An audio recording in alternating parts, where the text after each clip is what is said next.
अच्छा बच्चों, आज हम एंटीजन के बारे में अध्ययन करते हैं। प्रतिजन क्या होते हैं, एंटीजन क्या होते हैं। प्रतिजन एक प्रकार से अपन ये कह सकते हैं कि भारी रोगाणु हैं, या अपन ये कह सकते हैं कि वे इनकी पदार्थ होते हैं जो हमारे शरीर में प्रविष्ट होने के पश्चात हमें रोगी बना देते हैं।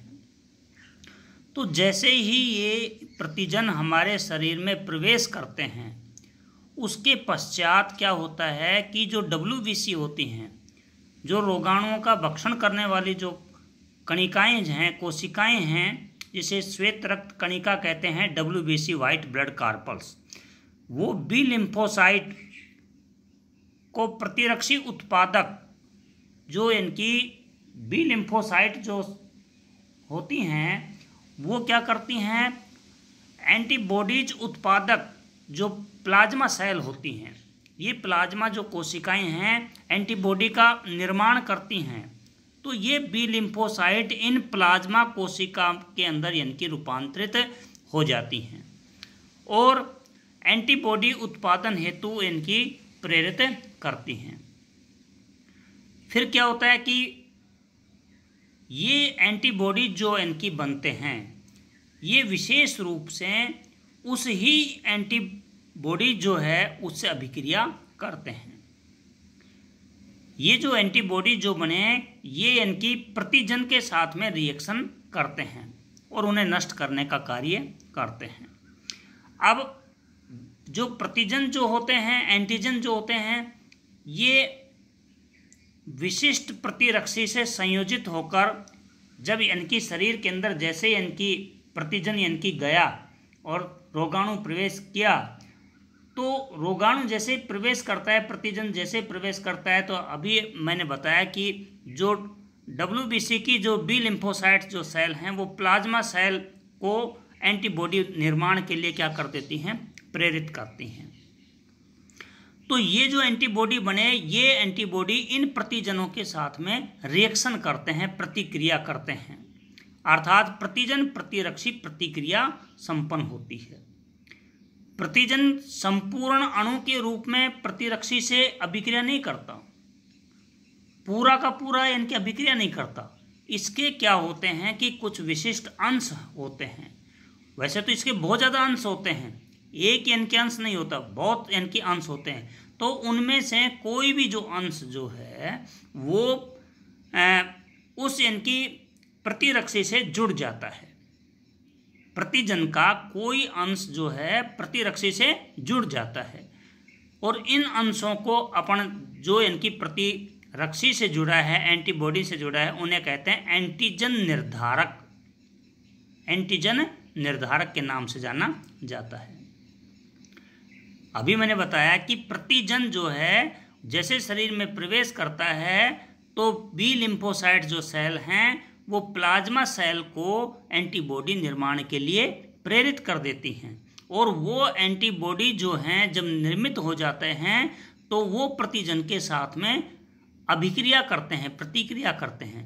प्रतिक्रिया जो है संपूर्ण प्रतिजन से नहीं करते, प्रतिजन के बहुत से इनकी अंश होते हैं जो उससे इनकी क्रिया कर सकते हैं। तो किसी अंश से इनकी जब एंटीबॉडी जुड़ता है तो उसे अपन कहते हैं प्रतिजन प्रतिरक्षी प्रतिक्रिया, या उन क्रिया होती है तो उसे कहते हैं निर्धारक। एंटीजन निर्धारक के नाम से जाना जाता है उस अंश को। एक जो प्रतिजन होता है वो प्रोटीन के बने होते हैं। तो एक जो प्रोटीन है, एक जो प्रतिजन है, उसके अंदर अपन कह सकते हैं बहुत सारे एंटीजन निर्धारक होते हैं। इनकी संख्या एंटीजन की अपन ये कह सकते हैं कि क्या है, संयोजकता, क्योंकि ये उससे क्या करती हैं, प्रतिरक्षी से अभिक्रिया करता है, इसलिए ये इसकी क्या कहलाती है, संयोजकता कहलाती है। इनकी संख्या जो है कुछ इनकी जीवाणु जो हैं उनमें तो 100 से भी इनकी अधिक पाई जाती है। तो इस प्रकार से इनकी ये क्रिया संपन्न होती है। अब आता है कि इसको अपन शॉर्ट के अंदर यदि देखें कि जो ऊपर मैंने जो पढ़ाया, इसको अपन ये देखें कि प्रतिरक्षा में प्रतिजन के विनाश की कार्यविधि क्या है। हमारे शरीर की जो प्रतिरक्षा जो है उसमें प्रतिजन का विनाश कैसे होता है, प्रतिजन जो हैं एंटीजन का उन्मूलन कैसे होता है, कैसे नष्ट होते हैं, कैसे हम बीमार होने से बचते हैं। तो इसमें ये बताया गया है कि विशिष्ट प्रतिरक्षा में प्रतिजन के विनाश की कार्यविधि जो है 4 चरणों के अंदर संपन्न होती है।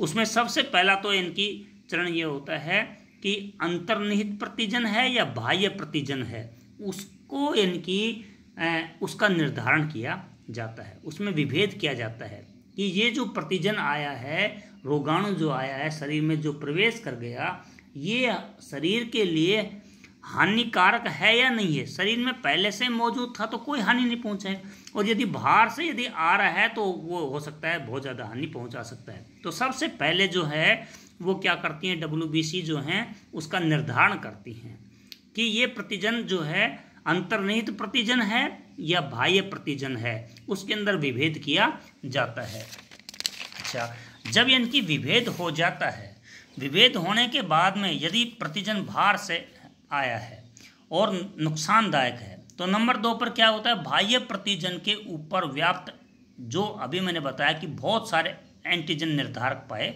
जाते हैं जिनसे इनकी ये प्रतिजन प्रतिरक्षी जुड़ते हैं।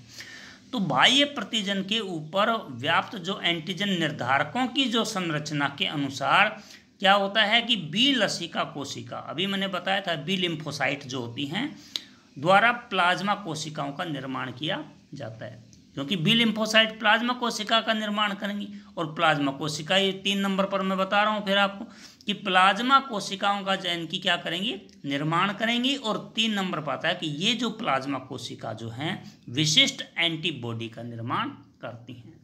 प्लाज्मा कोशिका विशिष्ट एंटीबॉडी का निर्माण करती हैं, और ये जो जब एंटीबॉडी बन गए और शरीर के अंदर एंटीजन है, तो अब एंटीजन एंटीबॉडी रिएक्शन होती है, प्रतिजन प्रतिरक्षी प्रतिक्रिया होती है, और कोशिका माध्यस्थ द्वारा उस जो प्रतिजन जो है, जब ये इनकी दोनों आपस में रिएक्शन करते हैं तो वो एंटीजन जो हैं वो उस